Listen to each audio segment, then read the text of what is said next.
Hi, Didier. Welcome to the video podcast of Product Manager Thought Collectives. And usually, whenever I start with the signature questions, is that how would you introduce yourself as if you were catching up with an old friend about your journey and your origin story? I'll try not to take the full podcast/video to explain my origin story. So I'll try to go somewhat quick, but I have to kind of start a long time ago to explain my journey because I have a few gray hairs, so I'm old. So I have to start when we first got a computer with internet at home, which was around 96, 97. So I was about 16, 17 years old. And it's like a whole new world opened up to us, me and my brothers. Some were still too young, but I'm the eldest of four. So, but anyways, we discovered websites, and I was fascinated by making things and making websites, and that's how my journey started. I didn't think it was a serious career path, so I actually studied economics. So I went to university in the Netherlands, since I'm originally Dutch, and studied economics. But during those days, basically, I was moonlighting as a web designer. So people would ask me to make websites. It was like a side business. And it was fun, but it didn't feel like a serious career at the time. Or at least I didn't realize that it could be something that you could do. So I finished my undergraduate studies. I even worked at a bank that lasted all of 3 months. Knew that was not for me. Went back to graduate school because I'm a slow learner, I guess. I just didn't know what to do. So I went back, finished my graduate studies, and that's the time when I realized, wait a minute, I'd like to do what I'm passionate about, and that was something with technology, with design. And there was a term that started to be popular at the time, which was around the year 2000, early 2000s, called interaction design. And I started looking up all kinds of programs. I'm like, how do I get into this world? And I saw MIT Media Lab, Stanford D School. I was late for all of those applications, but there was one school in Ivrea, Italy, that started something and was still taking applications. So I applied and I went there and I spent 2 years there, and it was great. Actually, it's a funny story. I stole their sign. It's right here. Oh, This that's is the awesome. sign. This is the school sign. I did steal it. I don't know if that was legal or not, but I stole it. It's a good Because souvenir for the tuition money, I guess. exactly. So I did steal the sign. I still have to hang it up because I just recently moved to Paris. So it's still a little bit, I got to hang it up. But no, I love that. I was with graphic designers, computer scientists. It was a really awesome mishmash of folks working on new ways to explore technology in software, in physical objects. It was amazing. It's there, and they were pretty affiliated with IDEO. IDEO is a design consultancy in the US, and they hired me. So that's how I moved to San Francisco in 2006. And I think that kind of kickstarted my journey into design and ultimately product, although we'll get to the fact that they sort of blend a lot of times. And IDEO was great, but I'm not as much of a consultant, I guess. I like shipping things, building things, and putting them out in the world. And shortly thereafter, I spent about 2 years at IDEO, and shortly thereafter joined a startup, which was doing audio and video fingerprinting, kind of nerdy technology. But this is also the first time. So, yeah, most startups don't have PMs. First of all, they just don't. You have designers, engineers, and you're just building stuff. So that's what I did. We had a lot of fun. We spun off,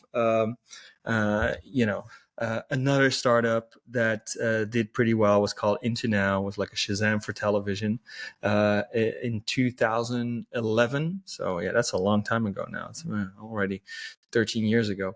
But sort of at the start of the App Store, right? Like, because the iPhone launched and then the App Store launched the year after in 2008.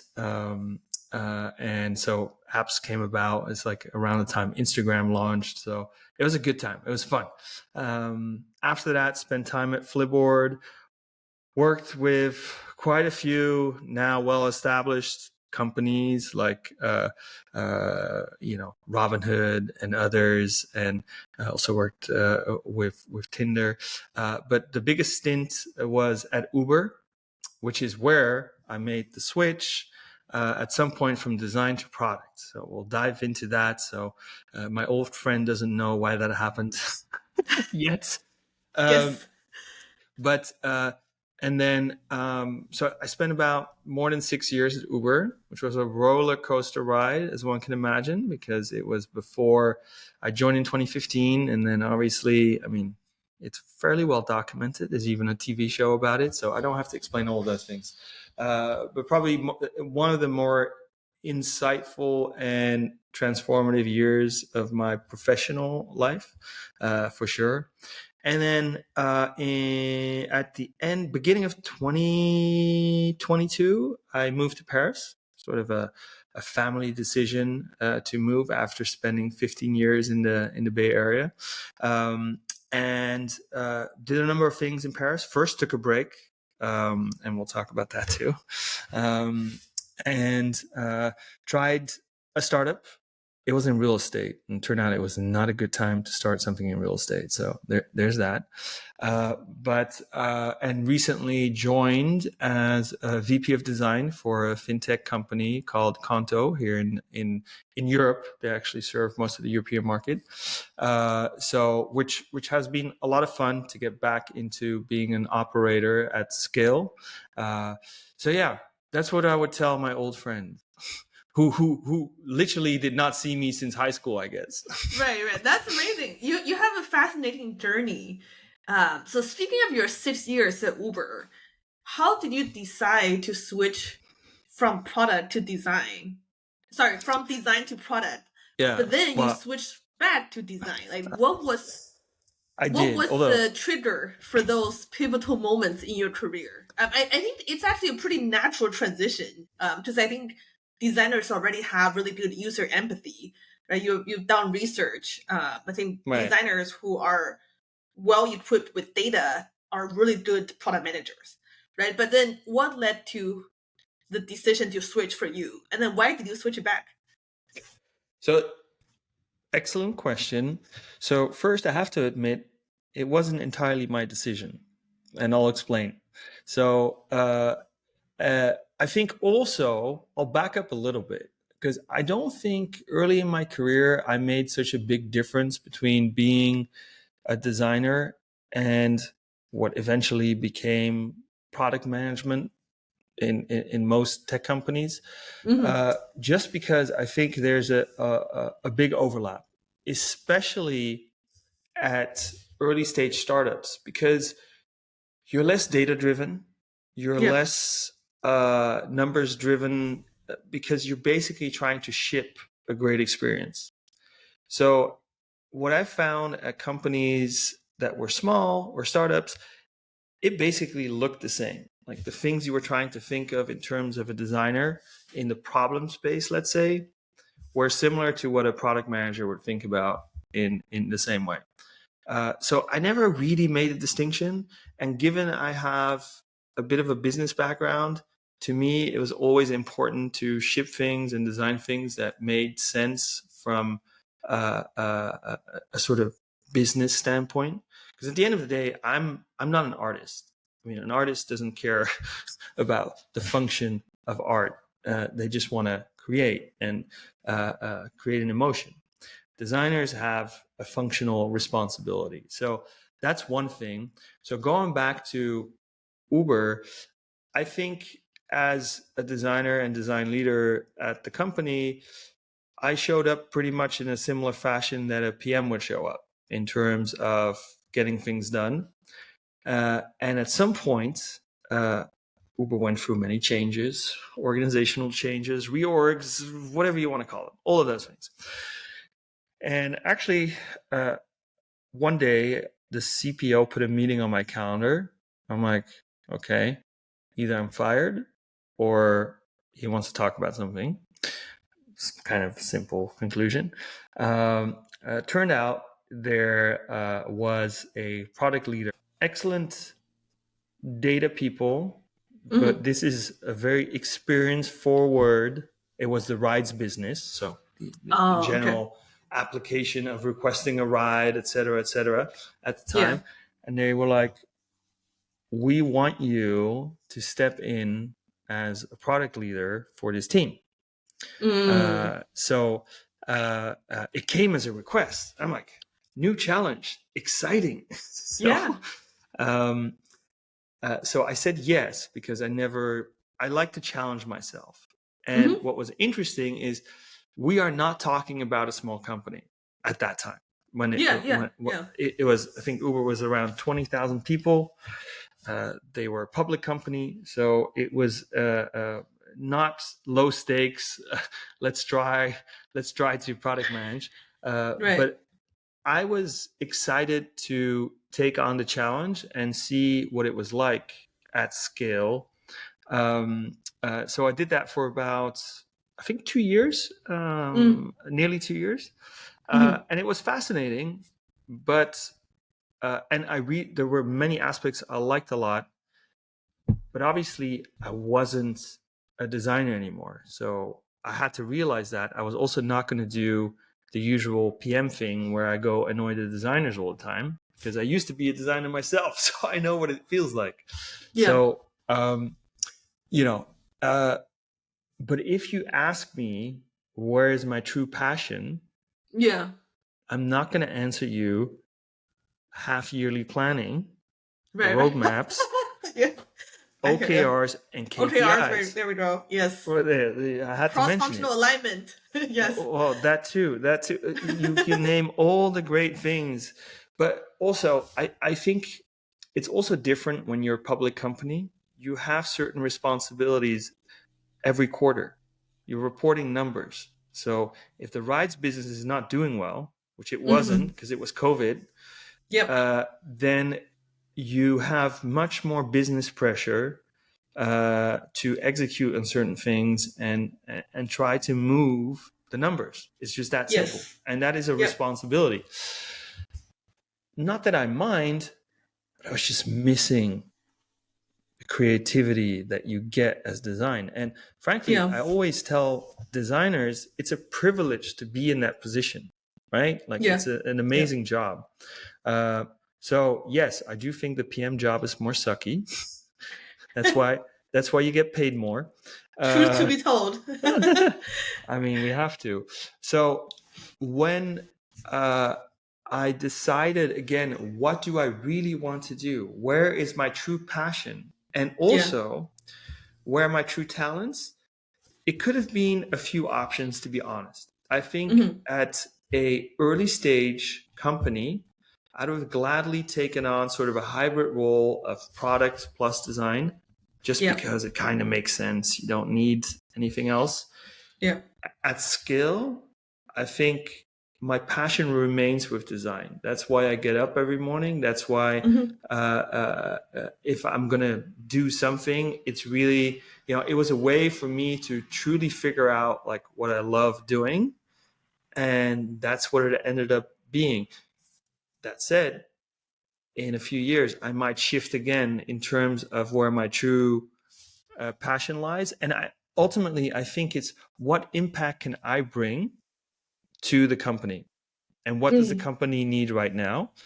And it could well be that in the future, that is more on the product side. But right now, it is more on the design side. So that's how I made the switch from design to product back to design. Back to design. Yeah, but that's interesting, because I thought is that naturally you wanted a bigger scope, but it sounds like it's actually the opportunity was given to you and then you took on the challenge, right? Okay. Yeah.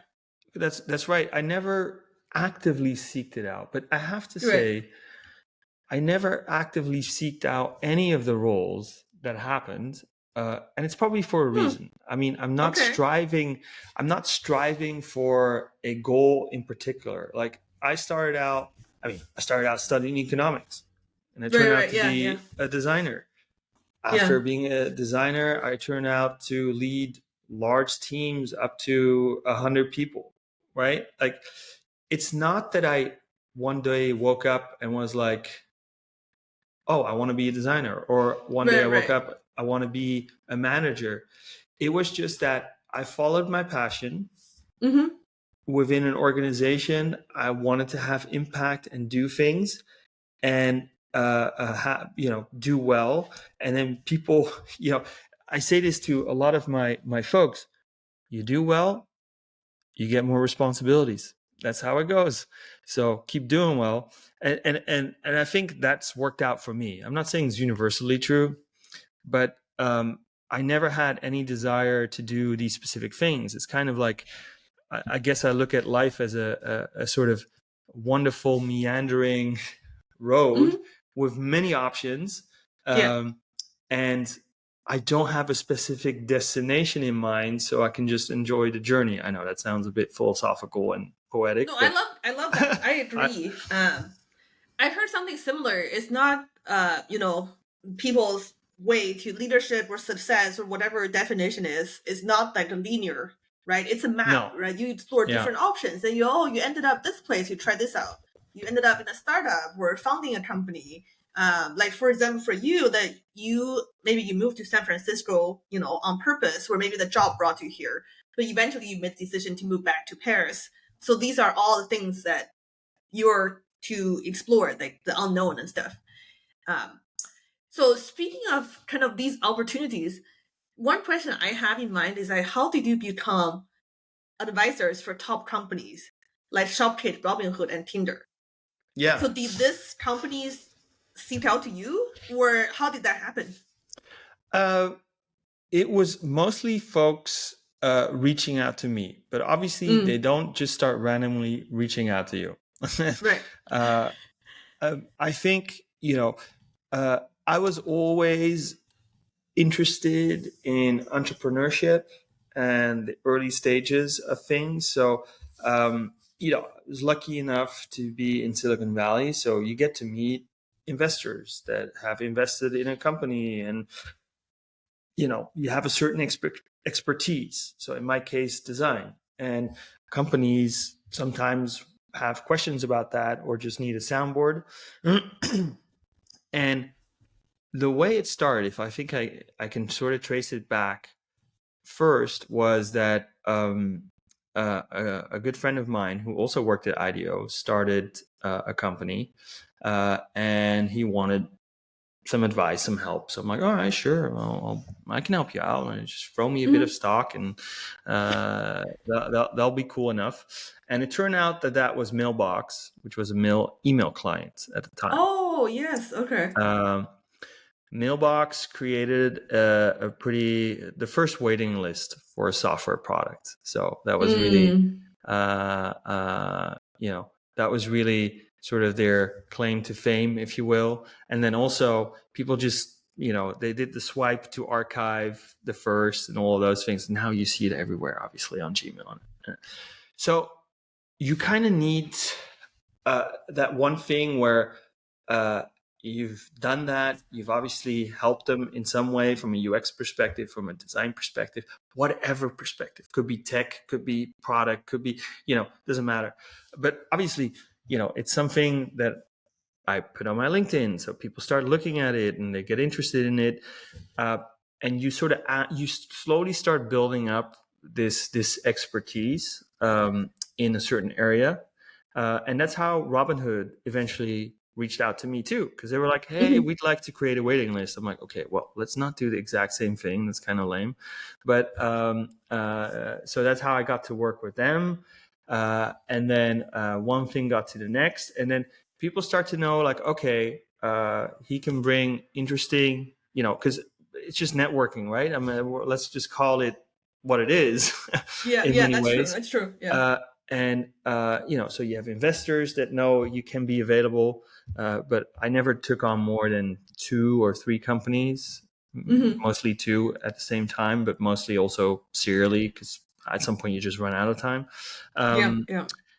And so that's how that happens. And I have folks reaching out, and for me it's really like, do I like the people? I mean, sometimes I really don't care what they do, because it doesn't matter. It's very hard to predict any. I mean, when I met the Robinhood folks, they were probably 10 people. Oh, wow. Okay. That's it. I didn't know they were going to turn out to be such a successful company. So, Yeah. I'm not an investor. I don't do due diligence. I'm just like, it's a good team, and this idea is not bad, and then you go from there. Yeah. Tinder was much later, Yeah. which was actually, again, through mutual friends, and they had some organizational challenges, like any larger company, especially on the design team, and they just wanted to talk through that, and then that's how that happened, which was a fun experience in a space that I didn't per se knew, but I found fascinating from just a human perspective. So, but I think it's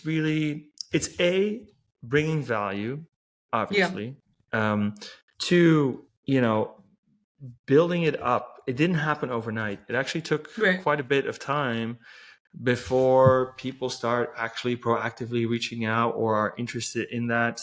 And it's interesting now, being in Paris is sort of a reset, right? Like, you're like, oh, I don't know anyone here. But obviously you bring, again, a certain amount of expertise, a point of view from Silicon Valley, which can be interesting to companies. So, but it really starts with that. Can you bring value to what founders are looking for? And for me, it was obviously, of course, everyone wants to recruit designers. I'm like, okay, rule number 1, I am not a recruiter. I am not magically gonna go and find your first designer. Sometimes the stars align and I tweet something out and someone is like, oh, that sounds interesting. But it's all, it's what you bring to the table in many ways.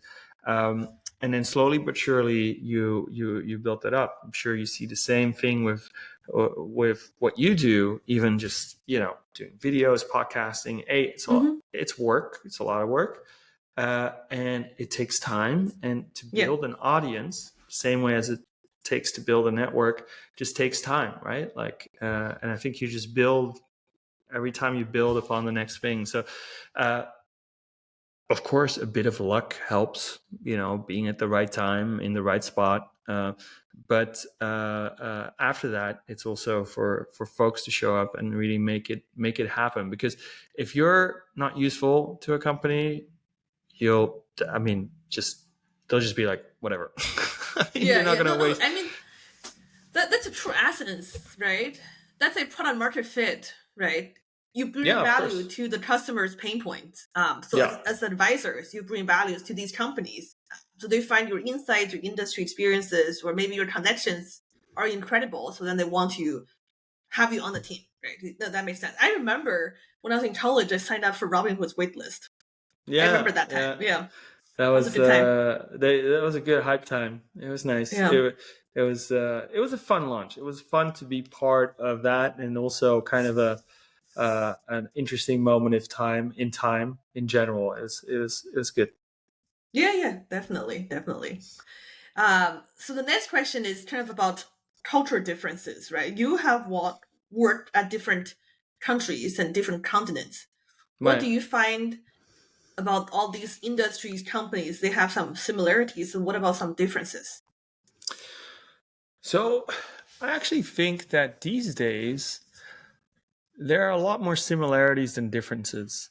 And I do think it's because, and this is something actually, I would say something of the last few years, 5 years. I think there's been like a sort of democratization, if that's a word, I don't know, but I'll just use it, of processes of how we build software, right? Like from good insights and design to good product leadership to quality engineering. Sure, Silicon Valley has had the edge on that for quite a while in terms of delivering that. But what I see now here in Europe is similar quality, like similar way of working and shipping stuff. So, it's been interesting because since January, I now am at a reasonably, large, no, but a company with 1,500 people is already somewhat largish, right? But the way they ship products and how we do things isn't all that dissimilar. It's pretty much similar. And I do think it's because there's so much more sharing of Right. Yeah, knowledge that is true. That is true. and expertise online, whether you sit in Paris, France, San Francisco, USA, or Nigeria, you have Yeah. access to the same knowledge. Right. And Yeah. I think it's evened the playing field. Now, what I will say, I think the access to talent is maybe still a little different. So, Yeah. Decades of development in Silicon Valley and talent being attracted to that place has created a larger market, both Yes. in Yes. capital, in talent, in all of those things. I think Paris has come a very long way and is also leading the way in many AI projects. So very, very strong engineering culture, but also seeing a much higher level of design than, for instance, for sure 10 years ago, but even 5 years ago. So Yeah. I think, and this is not just between Paris and Silicon Valley, I think this is globally true, that we're seeing much more level playing field in terms of execution and quality. Now, the access to talent and capital, like I said, may not be entirely the same. Yeah. But I think generally, the corporate cultural differences or how a startup operates here in Paris versus San Francisco, many less differences than you would have seen even a few years ago. Now, French people still go for a very pleasant long lunch. So How long? Okay. well, I mean, at least an hour. At least an That's hour. not bad. I think Hour 30 and a minutes to an half. hour. That's Yeah. okay. You said at least. Okay, at least At an hour. least. Okay. Yeah. Yeah. I Okay. mean, Okay. it varies. No, but I must say, there is something about sort of you talk about culture. So there's corporate culture, and there's just also society as Society. culture. Yeah, that's true. And I do think that's where you still see differences, right? Like, Right. good luck trying to reach anyone in mid-July or mid-August. This is not going to nothing wrong with that. It's also, it can be nice, and Recharge time. Come back refreshed. Right. Yeah. Exactly. And I've started to enjoy lunches just with colleagues rather than sitting behind my desk trying to complete some stuff. No, but it's nice to see that software can be a great equalizer in terms of what I'm seeing, and I think it's been a really nice shift that I've noticed over the last few years, and I think it will continue, and it's pretty global. And also think maybe COVID played a role with that too, with everyone being so much more remote, Right. Yeah. all over the place. I mean, let's not get into whether in-person, hybrid, or remote is better. I don't want to talk about that. But I do think all of that contributed to a sort of, and generally just software up-leveling mastery of the industry. So no, it's been fascinating, but less differences than I thought there would be, actually. Yeah, that's interesting. Let's switch the gear a little bit. So you talked about you had a gap year. So Right. how was your gap year, and what was the biggest enlightening or memorable moment for you? And then what did you do in the gap year? All right. I might disappoint a lot of people. My biggest insight of my gap year is that I don't like gap years. Ask. I mean, sorry, that's a reasonable answer. Uh, Like there are people who can never retire, right? You always want to be doing something. I might be in that category. So Okay. um, it was like a natural break, right? Like Yeah. I decided that I wasn't going to work for Uber remotely, and I had already been there 6 years. Everything aligned for me to say, and I had not taken a break in 15 years ever. Well, actually, Mm-hmm. I'd never taken a break in my professional life. So I was like, all right, I'm gonna relax and figure out what to Yeah. do. But turns out I Mm. really like working. First of all, Yeah. uh, so the first 3 months were great. You're kind of on Mm. an extended vacation. Nothing wrong with that, right? Like I get to spend more time with my kids. I get to. Yeah. I started cycling a lot Mm. all the time. It was just, So I this guess, was in Europe, or was this yeah, in yeah. US? No, this was we. I You was here already in moved Paris. back. Yeah, moved Paris. Okay. back, Okay. made the switch, quit my job. We're all good. Uh, I mean, there's worse places to be jobless than Paris. So, I did walk around a lot and just started drinking wine at 12 because why not? But all of those things they're not fulfilling.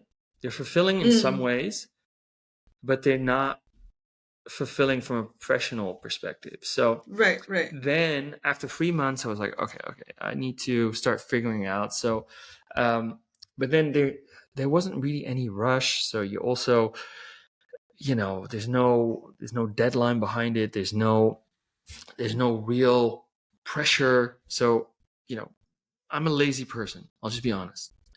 I can be extremely lazy.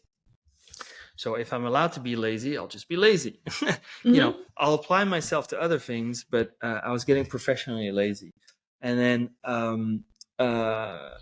but so 3 months was great. 6 months, you start to ask yourself a question. 9 months, you're like, okay, I am really useless. What is going on? Yeah, you get bored, right? Yeah, there's only I so many did TV no, shows, right?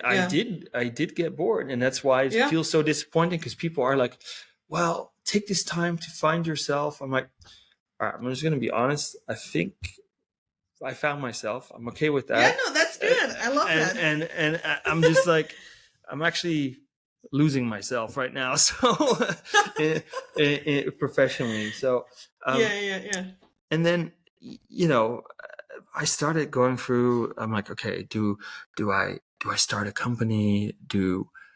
Which sounds like an attractive option, but I'm like, am I an entrepreneur? Well, I don't know. It doesn't matter. I like creating stuff, but then I was like, Mm-hmm. okay, I don't have any genius ideas. Like, not that Mm. it needs to be genius. Let's just say there wasn't anything that I was getting super passionate about. Yeah. And I tried my way through things. Then at some point, I met these folks that were starting a company, and I kind of joined them as a co-founder, and that was fun. Mm. It was really fun. Just Yeah, turned yeah. out not to be the right timing I on see. certain things, and well, frankly, we ran out of money. That's like usually why companies die is you run out of money. Right, right. Yeah. Um, but so my gap here was really mitigated, which is, I think, for some folks it can really help to reframe things. I think Mm-hmm. for me it it was more anxiety in a way, which sounds really weird because everyone tells you No, how no, I think that great it actually I can is. relate. Yeah, Yeah. yeah. So I'm happy I'm not in my gap year for a while. Uh, uh, but and I don't know if I would do it again necessarily. Yeah. Although I will say the flexibility is It's amazing. nice. Yeah. That if I could somehow have all of the things of all the best worlds, I would do it. But I don't think that's possible. Yeah. And yeah, turns out I like working. I like Yeah. doing I things. think that's like a great answer. But was there any TV shows or books that was, Oh boy. really memorable for you? Or Uh, movies? I don't know about memory. I think I watched a lot of trash television, probably. Really bad Netflix shows, you know.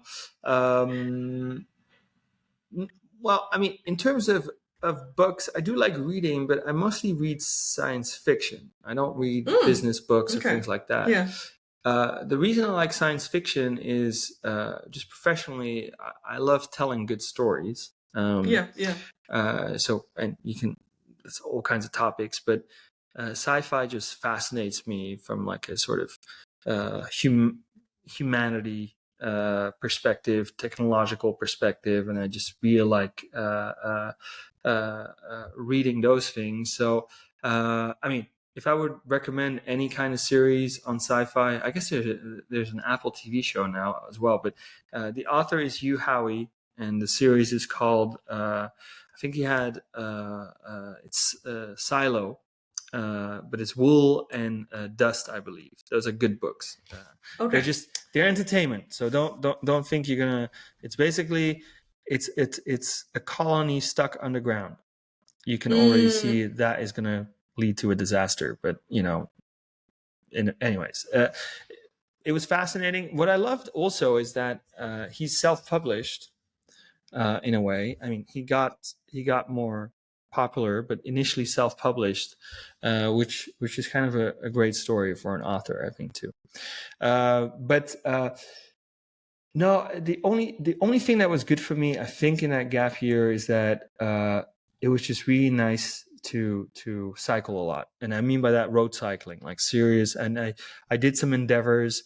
I did ride for charity and all of those things. It was just nice to physically challenge myself and find those challenges. Um, and it's helpful if it's something that makes you more healthy and yeah. not Yeah. Yeah. uh Yeah. no, that was enjoyable, and I still do it. I obviously do it less because it requires a lot of time, but Right. sort of being into sports and doing that was actually, it was nice to take care of my body, let's put it that way. Yeah. Yeah. I recently saw a comic saying that imagine you want to see a tour of France, but you ended up seeing Tour de France and then seeing cycling. That was pretty funny. Yeah, yeah. Yeah. Love that race though. And yeah, so I don't know, have you heard of Ted Chiang? He wrote a book called The Story of Your Life and Others, and then which got adapted to a movie called Arrival by Amy Interesting. Adams. Yeah, He's one of yeah. my favorite sci-fi authors. Oh He wow. was a physicist, I think, and Okay. then switched to be an author. But he had a very interesting journey for sure. Yeah, Yeah, rings a bell. I'm gonna have to look this up after. yeah. I read all his books. It's very, how do I say this? It's like humanity focused sci-fi. Like I Yeah. always got a little bit more when I listened to audiobooks, or I think I listened to the audiobooks instead of reading it. But it always got me thinking. Yeah, it was very interesting. Very cool. All right, that's all the questions I have for today. Thank you so much, Didier. I'm gonna stop recording. Thank you.